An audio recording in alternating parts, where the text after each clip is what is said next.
बहुत ही मज़ेदार सी रेसिपी आज मैं बना रही हूँ। इंशाल्लाह आपको ज़रूर पसंद आएगी। जी हाँ, पनीर टिक्का रेसिपी। और इसमें ख़ास बात यह है कि मैं ओवन और विदाउट ओवन दोनों में ही आपको बनाकर दिखाऊंगी। अगर आपके पास ओवन नहीं है तो आप विदाउट ओवन कैसे बनाएं, और अगर ओवन और आपको टाइमिंग वगैरह सेट करने में प्रॉब्लम होती है तो वो भी मैं आपके साथ में शेयर करूँगी। तो चलिए शुरू करते हैं अपनी रेसिपी। यहाँ पर देखिए, मैंने सबसे पहले पनीर को बड़े बड़े पीसेस में काट लिया है। इतने बड़े पीस तो आपको तकरीबन रखने ही होंगे। छोटे पीसेस में ना पनीर का टूटने का डर रहता है, तो इसलिए इतने ही बड़े पीस आप रखें। तो चलिए, केजी पनीर है, हमने काट कर अलग रख दिया है। अब हम बना लेते हैं इसमें शामिल करने के लिए मसाला। तो यहाँ पर देखिए 2 टेबल स्पून मैंने लहसुन का पेस्ट लिया है। लहसुन का पेस्ट ना थोड़ा सा क्वांटिटी में एक्स्ट्रा ही रखें। और 1 टीस्पून मैंने यहाँ पर अदरक का पेस्ट लिया है। अदरक अगर आप चाहें तो बिल्कुल स्किप भी कर सकते हैं। उसके बाद 1 टीस्पून मैंने पिसी हुई लाल मिर्च ली है, और 1 टीस्पून मैंने इसमें भरकर डाला है पिसी हुई काली मिर्च पाउडर। और वहाँ साथ ही मैं इसमें ऐड कर रही हूँ 1 टीस्पून गरम मसाला, और साथ ही मैं इसमें ऐड कर रही हूँ नमक। और अब मैं इसमें शामिल कर दूंगी आधा किलो दही पूरा मैंने इसमें ऐड कर दिया है, और 1 नींबू का पूरा रस मैंने इसमें निचोड़ दिया है। साथ ही मैं इसमें डाल रही हूँ जरदे रंग। इससे बहुत ही अच्छा सा एक कलर आ जाता है। तो बस अब इन तमाम चीज़ों को अच्छी तरह फेंट लेंगे, और मैं दिखाती हूँ इसके बाद आपको इसका कलर किस तरह का हुआ है। तो ये ना येलो टोन सा थोड़ा हो गया था, लेकिन मुझे थोड़ा रेडनेस चाहिए थी, तो मैंने इसमें कश्मीरी मिर्च भी शामिल कर दी है। साथ ही कसूरी मेथी थोड़ी सी मैंने इसमें ऐड कर दी है। आप चाहें तो ये दोनों चीज़ स्किप भी कर सकते हैं। मसाला बहुत ही अच्छी तरह से फेंटना है। अगर आपके पास ब्लेंडर है तो आप ब्लेंडर से भी फेंट सकते हैं, या मिक्सी है तो आप तमाम मसाले मिक्सी में डालकर भी अच्छी तरह से मिक्स कर सकते हैं। तो बस यहाँ पर देखिए, अब मैंने इसमें शामिल कर दिया है पनीर। चमचे से मिलाने के बाद मैंने इसको हाथ से अच्छी तरह से मेल्ट कर दिया है, क्योंकि हाथ से मिलाने पर ज़्यादा बेहतर रिजल्ट आता है।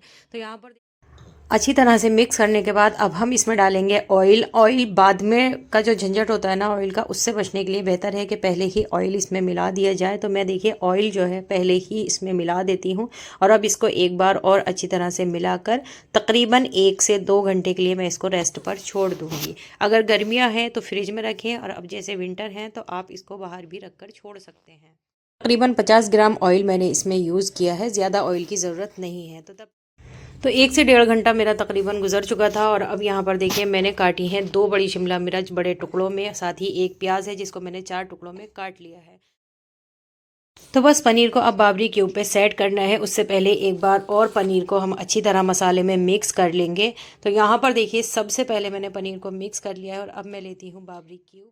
यहाँ पर ध्यान रखने वाली बात यह है कि प्याज के जो टुकड़े हैं ना, आपको इतने ही मोटे करने हैं। एक प्याज में से 4 पीस बनाने हैं, और इसी तरह से आपको प्याज सबसे पहले इसमें लगानी है, और उसके बाद पनीर का एक एक पीस हम यहाँ पर लगाएंगे। प्याज को पहले लगाने की वजह यह है कि पनीर जो होता है ना, जब हम इसको हीट देते हैं ना ओवन में रखकर, तो पनीर के जो पीसीस है ना वो टूटकर गिरने लगते हैं। तो इसको अच्छी तरह से लॉक करना है। देखिए जिस तरह से मैं कर रही हूँ, सबसे पहले प्याज लगानी है, उसके बाद पनीर, और फिर शिमला मिर्च के पीसेस लगाने हैं। उसके बाद फिर से पनीर, आपको प्याज पनीर और शिमला मिर्च बहुत अच्छी तरह से आपको सेट करनी है। लूजिंग बिल्कुल नहीं होनी चाहिए, जो पनीर के पीसेस नीचे गिरें। ठीक है, कोशिश यही कीजिए। अगर आप थोड़ी सी भी लूजिंग छोड़ेंगे तो आपके पनीर के पीसेस हीट होने पर ना नीचे गिरने शुरू हो जाएंगे।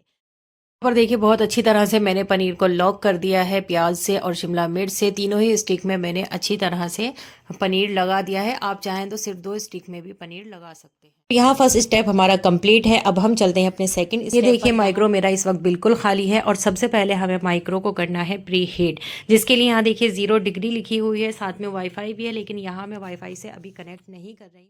इसको एक बार प्रेस करने पर सबसे पहले माइक्रो मोड ओके होता है। देखिए यहाँ पर मैं आपको दिखा रही हूँ 900 डिग्री यहाँ पर शुरू हो जाती है। सेकंड टाइम जब हम इसे प्रेस करेंगे तो ग्रीन मोड शुरू हो जाता है, और थर्ड टाइम जब हम इसको प्रेस करेंगे तो यहाँ पर देखिए कन्वेंशन मोड शुरू हो जाता है, और इसी पे हमें अपनी कुकिंग आज करनी है। तो यहाँ देखिए मैंने टाइम सेट किया है, जिसपे 230 डिग्री मैंने सेट किया है टाइम प्री हीट के लिए। ऊपर देखिए एक छोटा सा ना फ्लावर टाइप भी बना हुआ है, और नीचे सी लिखा हुआ है। इसका मतलब ये है कि ग्रिल टू कन्वेंस दोनों ही यहाँ पर लिखा हुआ है। अब हम इसका स्टार्ट बटन जो है उसको प्रेस करेंगे। ये भी आपको 2 टाइम प्रेस करना है। देखिए एक बार प्रेस करने पर किस तरह से होता है, यहाँ ये देखिए। दूसरी बार जब हम इसे प्रेस करेंगे तो यहाँ पर देखिए ऑटोमेटिकली 60 डिग्री लिखा हुआ आ जाता है, और अब हम इसको ऐसे ही छोड़ देंगे। तो अब ओवन हमारा प्री हीट होना स्टार्ट हो चुका है। साथ ही यहाँ पर अभी टाइमिंग चलनी शुरू हो जाएगी। 230 डिग्री तक पहुंचकर माइक्रो हमारा एक बीप देता है, जिससे हमें पता चल जाता है कि हमारा माइक्रो प्रीहीट हो चुका है। तो यहाँ पर देखिए टाइमिंग स्टार्ट हो चुकी है और टाइमिंग पूरी होने पर हमें सिर्फ ओवन को खोलना है, कोई भी बटन को हमें प्रेस नहीं करना है। तो ये देखिए 230 डिग्री हो चुका है, इसमें एक बीप भी आ चुकी है और अब हमें कोई भी बटन प्रेस नहीं करना है, डायरेक्टली ओवन को खोलना है और इसमें हम बार्बिक क्यूब जो अपने सेट कर रखी। उसके बाद अगर आपके पास टाइमिंग बटन है तो आप उससे टाइम सेलेक्ट कर सकते हैं या घुमाने वाला जो है उससे टाइम सेलेक्ट कर सकते हैं। 25 से 30 मिनट तक हमें स्टिक को अंदर सेट करने के बाद मैंने 30 मिनट का टाइम सेट किया है और स्टार्ट बटन को प्रेस किया है। तो देखिए यहाँ पर स्टिक मेरी घूम रही है और पनीर टिक्का बनना शुरू हो चुका है। लेकिन यहाँ पर मैं माजरत चाहती हूँ कि मैं इस क्लिप को रिकॉर्ड नहीं कर चुकी हूँ, बट मैं आपको टाइम दिखा रही हूँ कि 30 मिनट का मैंने टाइम लगाया। जब टाइमिंग पूरी हो गई है तो उसके बाद देखिए कुछ इस तरह से मेरा पनीर टिक्का बनकर रेडी हुआ है और यकीन मानिए कोई भी इसमें बीच में कटआउट नहीं है। जैसा मैंने रिकॉर्ड किया है वही मैं आपको दिखा रही हूँ। और कुछ पीसेस ना देखिए पनीर के अभी भी टूटकर गिर गए थे, इतना टाइटली मैंने पनीर को लॉक किया था उसके बावजूद भी। तो इस चीज़ का ख़ास ध्यान रहे। और देखिए टेस्ट में भी अगर बात की जाए ना तो बहुत ज़्यादा टेस्टी हो चुका है ये, और इसको आप ग्रेवी या विदाउट ग्रेवी किसी भी तरह खा सकते हैं। तो बस अब चलते हैं अपने किचन में और विदाउट माइक्रो किस तरह से बनाना है पनीर टिक्का वो देखते हैं। तो यहाँ पर मैंने मीडियम फ्लेम पर गैस को ऑन किया है और ऊपर मैंने इसके एक पैन रखा है। इस पैन में मैं पनीर का एक एक पीस उठाती जाऊँगी और रखती जाऊँगी। बहुत ही केयरफुली पीसेस रखनी है और फौरी तौर पर इनको पलटना नहीं है। मीडियम से लो फ्लेम पर ही आपको इनको अच्छे से सेकना है। जब इनका पानी एक तरफ से अच्छी तरह से खुश्क हो जाए ना तभी आपको इनको पलटना है, दूसरी साइड इसकी सेकनी है। तो देखिए एक तरफ से कुछ इस तरह से इसके पीसेस हुए हैं और अब हम इसको दूसरी तरफ से अच्छी से सेक रहे हैं। ऑयल वगैरह आपको इसमें कुछ भी ऐड नहीं करना है। जितना भी इसमें पानी मसाला छोड़ रहा है उस सभी पानी को आपको खुश्क अच्छे से कर देना है और उसी के साथ साथ आपके जो पनीर के पीसेस हैं वो अच्छी तरह से सीख जाएंगे। और बहुत ही केयरफुली आपको इनको पलटना है क्योंकि पनीर ना हमारा बहुत ही ज़्यादा सॉफ्ट हो चुका है। 10 से 15 मिनट मैंने इसको मीडियम फ्लेम पर पकाया है और अब देखिए पानी इसका सभी खुश्क हो चुका है और पीस भी बहुत अच्छी तरह से सीख चुके हैं। तो यहाँ मैंने इनको निकाल लिया है और अब मैं इसमें थोड़ा सा ऑयल शामिल कर रही हूँ और जो मेरे पास बची हुई प्याज और शिमला मिर्च है उनको भी थोड़ा सा फ्राई करूँगी। 5 से 10 मिनट मैंने इनको फ्राई किया है और उसके बाद अब मैं आपको दिखाती हूँ माइक्रोवेव और विदाउट माइक्रोवेव दोनों ही पनीर टिक्का जो मेरा बना है। तो यहाँ पर देखिए ये माइक्रोवेव का मेरे हाथ में है और विदाउट माइक्रोवेव जो मैंने पैन में सीखा है वो भी मेरे हाथ में है। दोनों ही मैं आपको अलग अलग दिखा रही हूँ और दोनों में क्या डिफरेंस है ये भी मैं आपको बता देती हूँ। जो हमने माइक्रो में रोस्ट किया है ना वो माशाल्लाह बहुत ही अच्छे से रोस्ट हुआ है। थोड़ा पनीर जो है ना देखिए यहाँ पर टाइट और खस्ता सा हो चुका है, लेकिन जो हमने पैन में रोस्ट किया है ना वो अभी सॉफ्ट है और उसको हमें ना अलग से गैस पर ही रोस्ट करना है। किस तरह से करना है वो भी मैं आपको दिखा रही हूँ। इस तरह से देखिए मैंने ये वाला जो पैन आता है मैंने ये लिया है। जो साइड पनीर की अभी सॉफ्ट है उसी तरफ से मैं इसको रख रही हूँ नीचे की तरफ वो साइड करके। और कुछ पीसेस ना इसमें माइक्रो में भी रह गए थे तो मुझे हल्का सा इन्हें भी रोस्ट कर लेना है। तो बस यहाँ पर मैं देखिए मैंने रोस्टेड पैन इस तरह से गैस के ऊपर रखा है और अब मैं इस पर हल्का सा ना मक्खन डाल रही हूँ। तो मक्खन या देसी घी अगर आप इस तरह से डालेंगे और जो ये अंगारे उठते हैं ना और इसकी खुशबू होती है वो इसमें बैठती है और इसका टेस्ट लाजवाब हो जाता है। लेकिन अगर माइक्रो है, चारकोल माइक्रो है, तो आपको ये सब करने की ज़रूरत नहीं है क्योंकि ऑलरेडी उसमें काफ़ी महक होती है और बहुत अच्छे सा एक फ्लेवर उसमें आ जाता है। तो बस सभी पीसेस को मैंने 2 से 3 मिनट रखकर इसमें हल्का हल्का सा रोस्ट कर लिया है और देखिए सभी पीसेस बहुत अच्छे माशाल्लाह हो गए हैं। तो बस अब करते हैं ग्रेवी की तैयारी। ग्रेवी भी इसकी बहुत केयरफुली बनानी पड़ती है क्योंकि अक्सर जो ग्रेवी घर में बनती है ना वो फट जाती है, दही जो है ना फट जाता है। तो यहाँ पर देखिए सबसे पहले मैंने यहाँ कढ़ाई रखी है और इसकी ना मैं बिल्कुल लो फ्लेम पर इसमें मक्खन डालूंगी। मक्खन डालने के बाद इसको मक्खन को ना बहुत ज़्यादा पकाना नहीं है। थोड़ा सा मक्खन जब गर्म हो जाए तो आप जो भी ग्रेवी बची हुई है ना आप इसमें शामिल कर सकते हैं। साथ ही यहाँ पर मैंने इसमें फ्रेश क्रीम भी ऐड कर दी है। 1 से 2 मिनट सिर्फ लो फ्लेम पर हमें इसको पकाना है और उसके बाद जो भी हमारे टिक्का के पीसेस हैं वो हम इसमें शामिल कर देंगे। अच्छा, मैं यहाँ पर एक बात और बता देती हूँ कि ओवन में अगर आप अपनी ग्रेवी तैयार करेंगे ना तो आपकी ग्रेवी बिल्कुल भी नहीं फटेगी, आपका जो दही है वो बिल्कुल पानी नहीं छोड़ेगा। तो यहाँ देखिए मैंने जितने भी पनीर के पीसेस थे वो मैंने इसमें ऐड कर दिए हैं। साथ ही ऊपर से थोड़ी सी मलाई डाल दी है और जो ये फ्राई मेरी शिमला मिर्च प्याज थी वो भी मैंने इसमें शामिल कर दी है।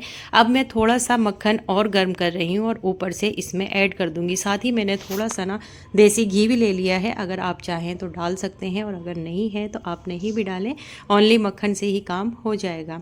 तो बस इसको मैंने गरम करके ये भी इसके ऊपर डाल दिया है और देखिए जी तैयार है ये हमारी without oven paneer tikka recipe with ये देखिए माशाल्लाह बहुत ही टेस्टी और देखने में भी बहुत ही खूबसूरत ये डिश लगती है। अगर आपको भी ये रेसिपी पसंद आई हो तो प्लीज़ एक लाइक ज़रूर कर देना। अब मैं आपको दिखा रही हूँ कि अगर आप इस ग्रेवी को ओवन में बनाएंगे तो बहुत ही ज़्यादा बेहतर है क्योंकि ग्रेवी ओवन में बिल्कुल भी नहीं फटती है।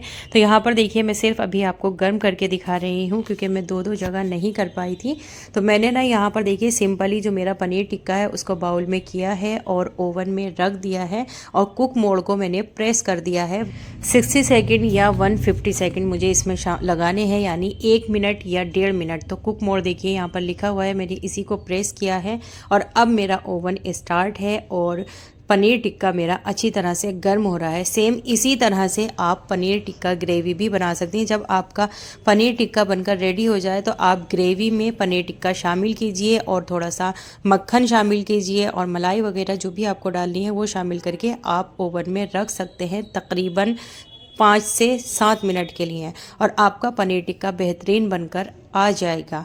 देखिए यहाँ पर बस मेरा ये पनीर टिक्का गर्म हो चुका है और अब मैं आपको दिखाती हूँ। 1 से 1.5 मिनट में बेहतरीन गर्म हो चुका है। माशाल्लाह आप देख सकते हैं कितना अच्छा सा फ्लेवर इसका आ रहा है। बहुत ही ज़्यादा खाने में भी मज़ेदार था और देखने में भी बहुत ही ज़्यादा बेहतर लग रहा है। अगर आपको भी ये रेसिपी पसंद आई हो और मेरा बताने का तरीका पसंद आया हो तो प्लीज़ कमेंट्स में ज़रूर बताएं आगे, और आप कौन सी रेसिपी देखना चाहते हैं ये भी मुझे लाजमी बताएँ। इस रेसिपी को आप चाहे नान, चपाती या पराठों के साथ सर्व कर सकते हैं। कोई आपके घर में गेस्ट आता है तो आप उनके सामने भी रख सकते हैं। विदाउट ग्रेवी आप इसको हरी चटनी, पुदीना, धनिया और दही वाली चटनी के साथ आप इसको पेश कर सकते हैं। बहुत ही ज़बरदस्ती लगती है। अगर आपको मेरी चटनी की रेसिपी चाहिए तो आप मुझे बता सकते हैं, मैं हरा धनिया, पुदीना, दही वाली चटनी भी आपके साथ में शेयर कर दूंगी। अल्लाह हाफ़िज़।